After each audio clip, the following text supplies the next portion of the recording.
Nakakuchi. Nakakuchi is mayaman.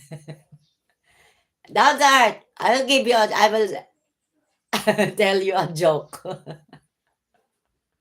Are you there? Yeah, you're there. Yeah, you're listening, my friend.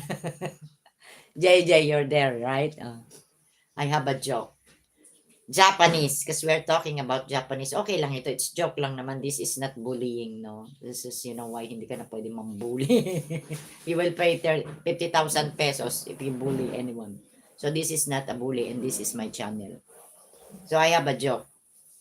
Kasi we're talking about Japanese, my Japanese friend. So what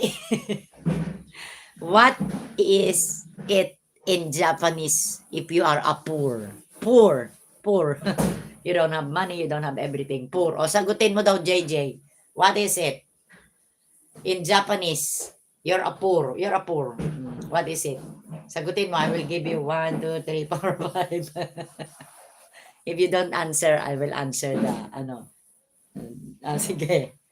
Mahirap. What is mahirap in Japanese? Mahirap is poor.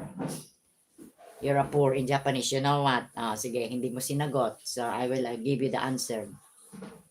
When you said poor in Japanese is nagrarakad. Nagrarakad means naglalakad, walking. You are walking with your poor. You don't have a car.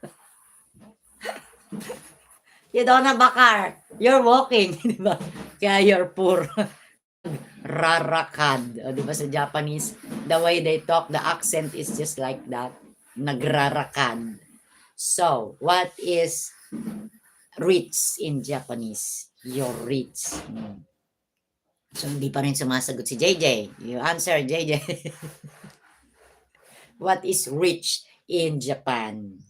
So, rich in Japan is nakakuchi. Nakakuchi means you have a car. Kuchi, down to earth, kotse in the Philippines is car. When you have a car, you have a kotse.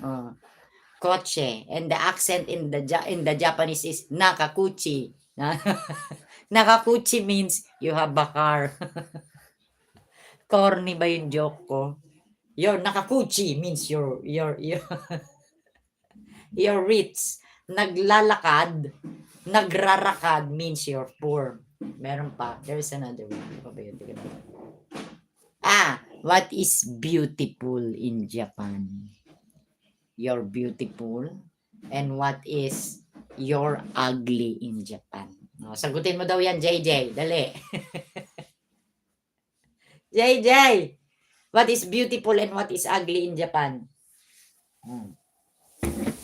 Hindi sumasagot si JJ. So, I will give you the answer. Ugly is kamukha mo. Look like you. Beautiful is kamukha ko. Look like me. It's so fun.